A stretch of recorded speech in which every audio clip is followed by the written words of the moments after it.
சுருக்கெழுத்து தமிழ் உயர்வேகம் நிமிடத்திற்கு 120 வார்த்தைகள். இரண்டாம் தாள். Be ready for trial dictation for 2 minutes. 30 seconds left.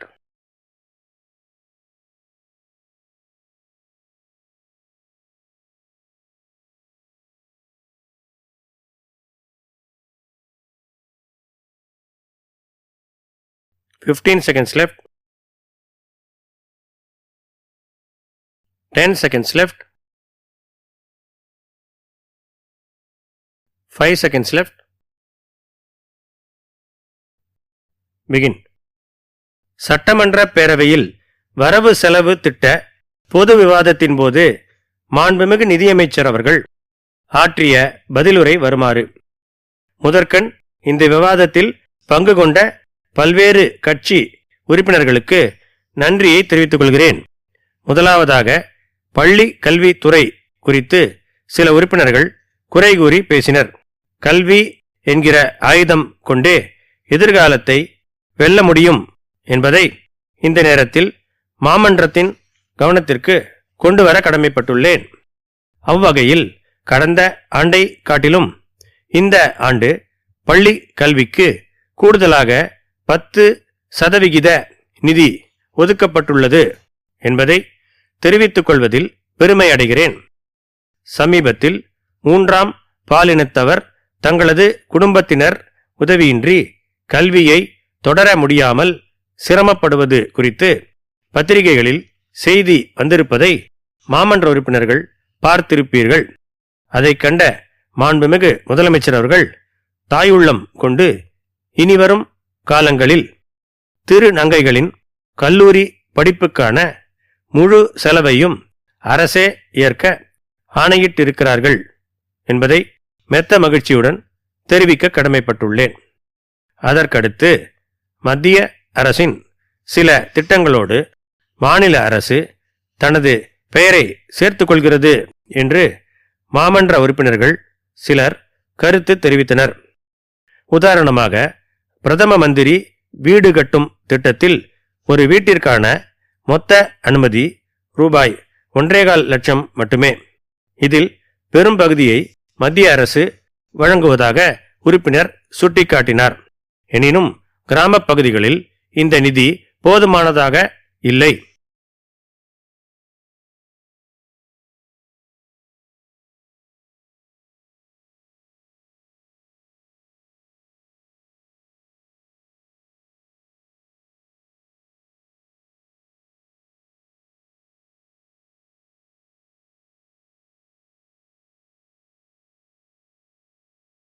சுருக்கெழுத்து தமிழ் உயர்வேகம் நிமிடத்திற்கு 120 வார்த்தைகள். இரண்டாம் தாள். வினாத்தாளின் குறியீட்டு எண் 285. Code number of question paper 285. படிக்கப்பட்டதை சுருக்கெழுத்தில் எழுதிக் கொள்ள வேண்டும். அதன் விரிவெழுத்து வடிவத்தின் அளவில் 1/3 பங்கிற்கு மிகாமல் அயற்கூற்றில் கடந்த கால வினை சொல்லாக்கத்தில் சுருக்கி அளிக்க வேண்டும். சுருக்கி அளிக்கப்பட்ட விடையில் உள்ள வார்த்தைகளை எண்ணி விடையின் கடைசியில் குறிக்க வேண்டும். சுருக்கெழுத்து திறனுக்காக 5 மதிப்பெண்கள் ஒதுக்கப்பட்டுள்ளன. விரிவெழுத்தில் எழுதும்போது கையெழுத்து தெளிவாக இருப்பதுடன் வரிகளுக்கிடையே உரிய இடைவெளி இருக்க வேண்டும். Be ready. 30 seconds left.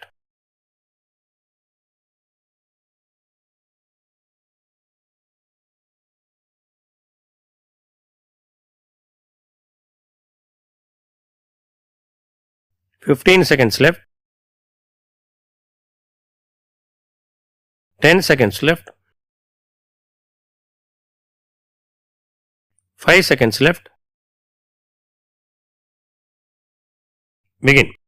சட்டமன்ற பேரவையில் மருத்துவம் மற்றும் மக்கள் நல்வாழ்வுத்துறை குறித்த மானிய கோரிக்கை விவாதத்தில் உறுப்பினர் ஆற்றிய உரை வருமாறு.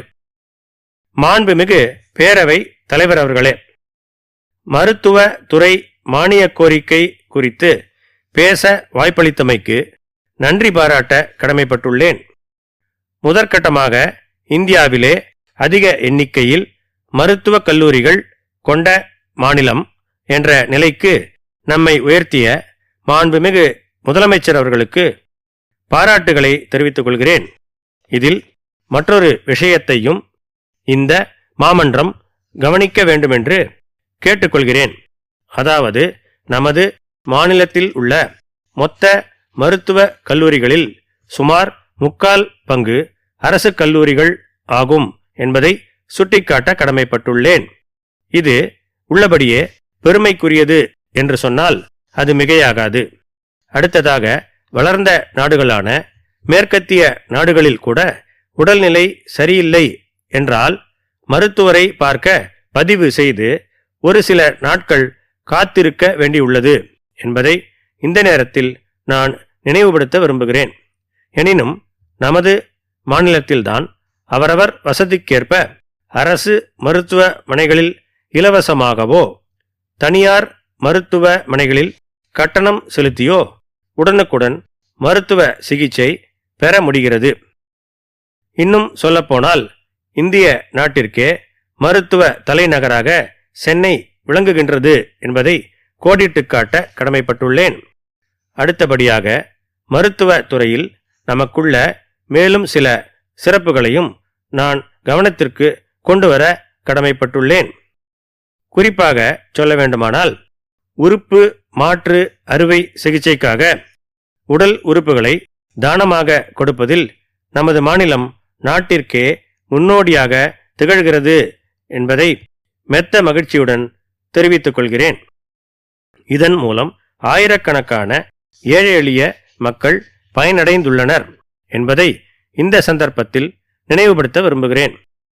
மூன்றாவதாக, தொற்று நோய்களை தடுப்பதிலும் நமது சுகாதாரத்துறை நாட்டுக்கே எடுத்துக்காட்டாக விளங்குகிறது.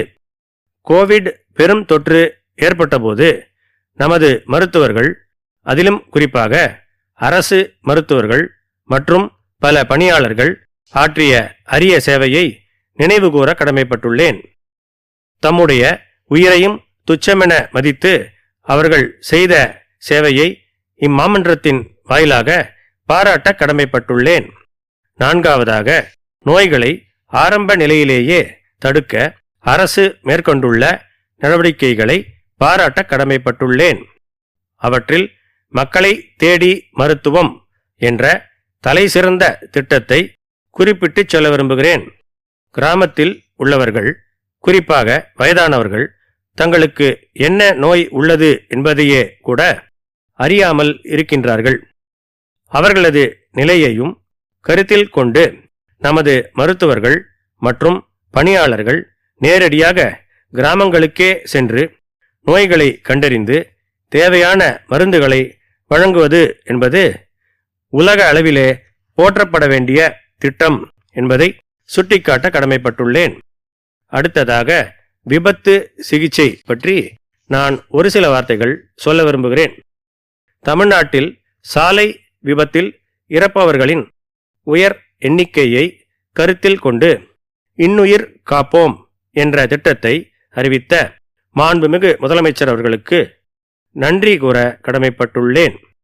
அதன் ஒரு பகுதியாக அதிகளவு விபத்துகள் நேரும் இடங்களை ஆராய்ந்து சாலை விபத்தில் பாதிக்கப்பட்டவர்கள் எவ்வித கட்டணமும் இன்றி உடனுக்குடன் உயர் சிகிச்சை பெற 100 கோடி ரூபாய் நிதி ஒதுக்கிய அரசுக்கு இந்த நேரத்தில் எனது நன்றியை தெரிவிக்க விரும்புகிறேன். இறுதியாக, கோரிக்கை ஒன்றை அரசின் கவனத்திற்கு முன்வைக்கிறேன். வேலூர் அரசு மருத்துவமனைக்கு தேவைப்படும் மருத்துவ வசதிகளை பட்டியலாக வைத்துள்ளேன். நேரத்தின் அருமை கருதி அவற்றை இங்கே சொல்ல முடியவில்லை. எனவே நான் எழுத்து மூலமாக அனுப்பி வைக்கிறேன். அவற்றை நிறைவேற்ற ஆவண செய்ய கோரி உரையை நிறைவு செய்கிறேன்.